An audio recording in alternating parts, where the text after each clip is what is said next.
Welcome to Nerd Alert! This week we have a very special guest. You may have met him already via a different interview. It's Bryan Kessinger. Hello. He's a cool guy. He's an author. He is a story artist for Disney. He is the creator of How to Train Your Octopus and more books to come in that series. We had a fun talk with him at WonderCon, and it obviously went well because I requested he be here. Well, thank you very much. It's a pleasure to be back in a much quieter room. I think last time we talked there was a lot more going on. I mean, you had fans, and they were like, I want to take a picture now. Why is this interview going on? But now I'm all yours, so thanks for having me, guys. I appreciate it. Yay. Thanks for being here. So you worked on a number of Disney movies. Correct. The latest of which, well, you've worked on, to reiterate, Wreck-It Ralph. Wreck-It Ralph, Tangled. I started on Tarzan, was my first movie in '96, and I've been working there ever since. And a story artist isn't quite a storyboard artist. It's a little bit more It's a little involved. different. Yeah, it's kind of nice. At Disney, they make the distinction because we tend to actually help craft the story even before a script is written. So we're in very early on, because animation's a visual medium, we're drawing pictures and telling stories with pictures. And then that process gets folded on when a writer comes in and helps write the script. So it's more of a development type position, which is really fun and really rewarding. But in the end, we'll fall into more of a traditional storyboarding role in drawing each panel and getting the action sound so that the animators can do their awesomeness. You did work on a notable recent edition that the trailer just came out. It's Big Hero 6. So this is the first crossover between Disney and Marvel. Let's take a quick look at the trailer. Yes!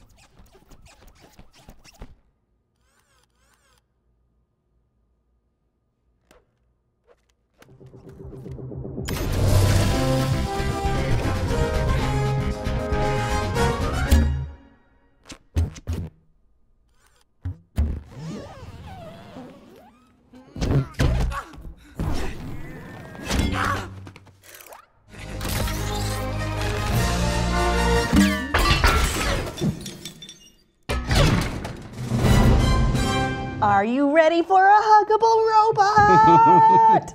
So that robot character is Baymax, also in the Marvel miniseries comic, though you've made quite a few changes to it. Yeah, part of what we do at Disney Animation Studios is really research, so that we can add a lot of authenticity to the work.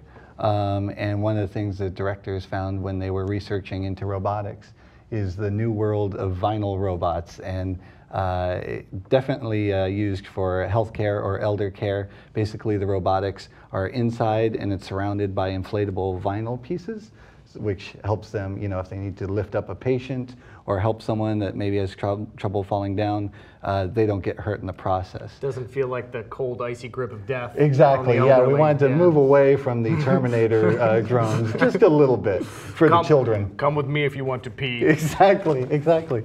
So once we got that, found that little piece, that was like, oh, well, that's Baymax. And because the challenge with this movie, having a robot as a main character, is there's no shortage of movie robots. That is true. So we wanted something to really stand out and be different. And I think he's going to make a pretty cute plush, too. But maybe. Maybe.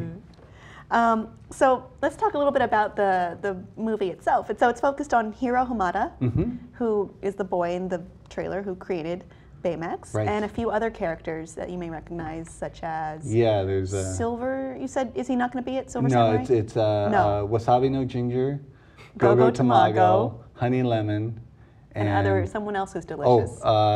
Fred. And Fred. The most delicious of them all. And Fred, is Fredzilla? Yes. Okay, so he can turn into a Godzilla-like he's creature. he's kind of a kaiju nut, so good. It's pretty fun. That does sound fun. Yeah. So when creating Big Hero 6, you had a few, well, not creating, but making the movie adaptation of Big Hero 6, you had a few things in mind to make it appeal to, well, in step with other movies, both genders of children. Yes, yeah. Well, that's what the great thing is that I think with Frozen, we found that you could make a movie for both. And that's, it's for both boys and girls. And definitely Big Hero 6 is going to follow in that line and finding that balance. And you go to Comic-Con now and you can see that the audience is just split. You know, the girls that are into comics and boys that are into comics. So I think getting that in the film and making that broad appeal only helps everyone.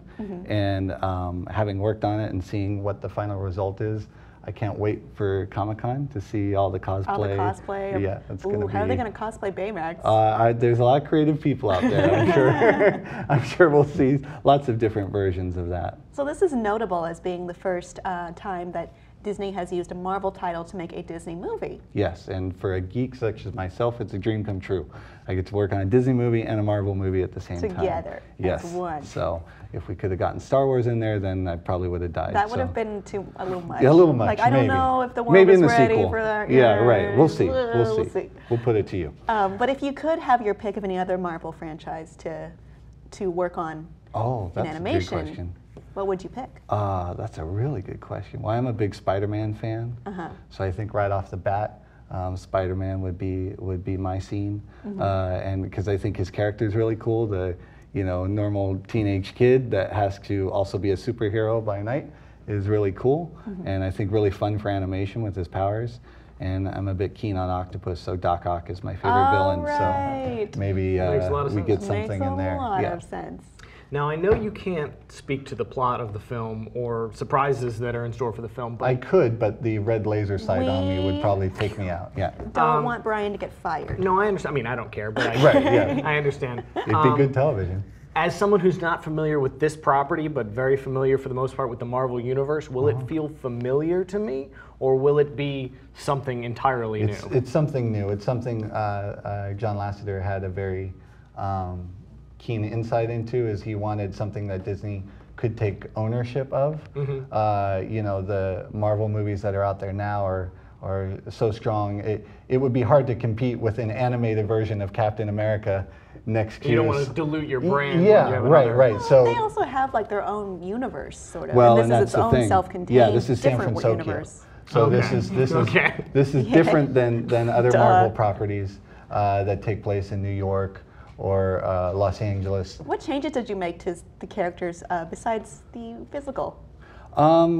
We really changed a lot. I wouldn't say changed a lot. We adapted some of the initial Made your own. team aspects, but a lot of it was just finding relatability, because that's the thing with animation. You can do anything with animation, but the more relatable you make it, the easier it is to believe in.